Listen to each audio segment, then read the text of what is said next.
Hey guys, so today the book I'm going to be reading is The Story of Ferdinand, and it is written by Monroe Leaf.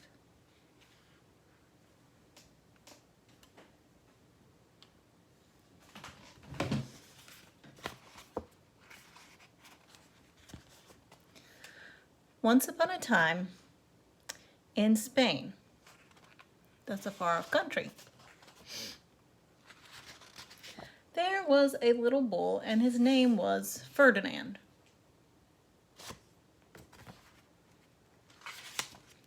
All the other little bulls he lived with would run and jump and butt their heads together.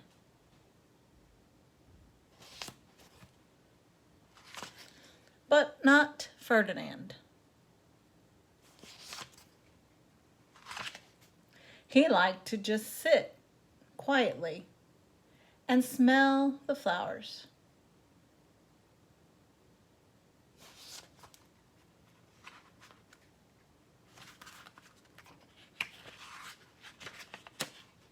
Trying to turn the page. There we go. He had a favorite spot out in the pasture under a cork tree. It was his favorite tree, and he would sit in its shade all day and smell the flowers.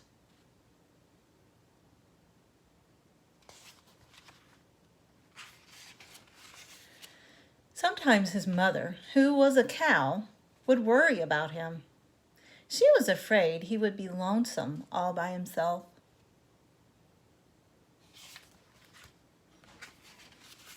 "Why don't you run and play with the other little bulls and skip and butt your head?" she would say. But Ferdinand would shake his head.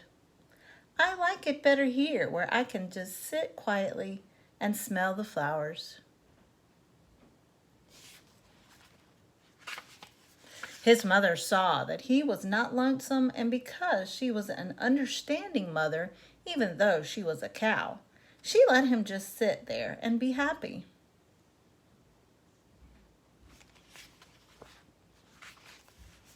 As the years went by, Ferdinand grew and grew until he was very big and strong. Look at how big he is now.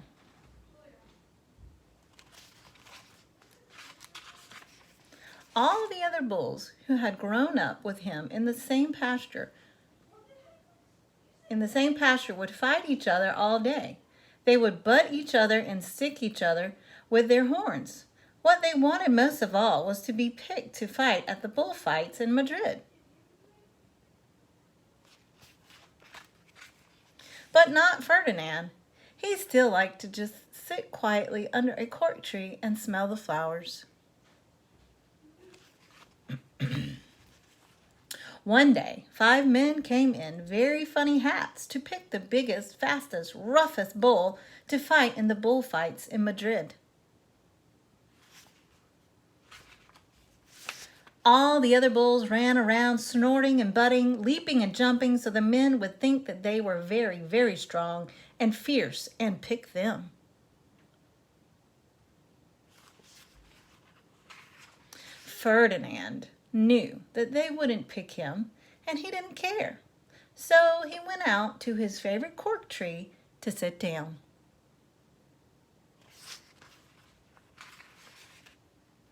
He didn't look where he was sitting, and instead of sitting on the nice cool grass in the shade, he sat on a bumblebee. Oh dear. Well, if you were a bumblebee and a bull sat on you, what would you do? You would sting him. And that is just what this bee did to Ferdinand. Look at his face.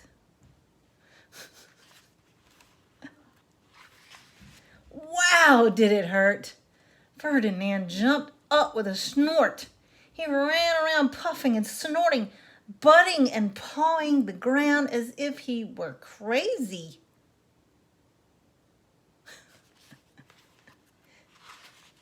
The 5 men saw him, and they all shouted with joy. Here was the largest and fiercest bull of all, just the one for the bullfights in Madrid.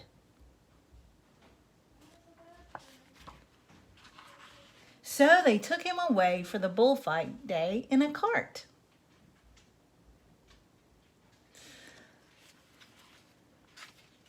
What a day it was! Flags were flying, bands were playing, and all the lovely ladies had flowers in their hair.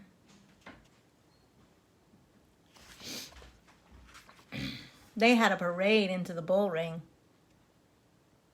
He's blowing his trumpet. First came the banderilleros with long sharp pins with ribbons on them to stick in the bull and make him mad. Boy, they're dressed fancy, aren't they? Next came the picadores, who rode skinny horses, and they had long spears to stick in the bull and make him madder. Then came the matador, the proudest of all. He thought he was very handsome and bowed to the ladies. He had a red cape and a sword and was supposed to stick the bull last of all. Then came the bull, and you know who that was, don't you? Do you see him? Ferdinand.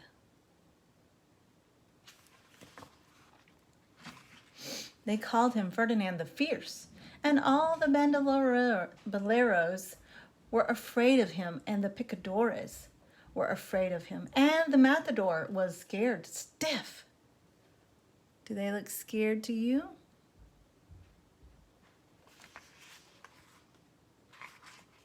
Ferdinand ran to the middle of the ring, and everyone shouted and clapped their hands because they thought he was going to fight fiercely and butt and snort and stick his horns around.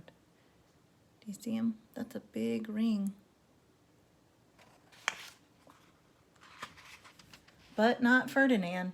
When he got to the middle of the ring, he saw the flowers and all the lovely ladies here, and he just sat down quietly and smelled.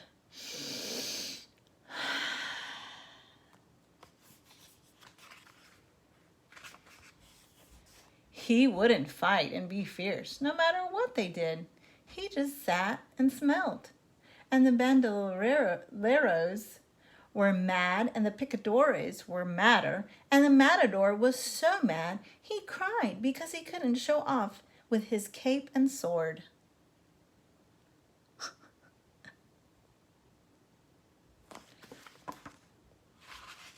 So they had to take Ferdinand home, back to the pasture. And for all I know, he is sitting there still under his favorite cork tree, smelling the flowers just quietly.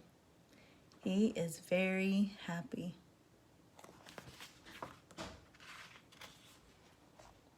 The end. So, did that story end the way that you thought it would? Okay. I will read to you tomorrow, guys. I'll see you later. Have a good day.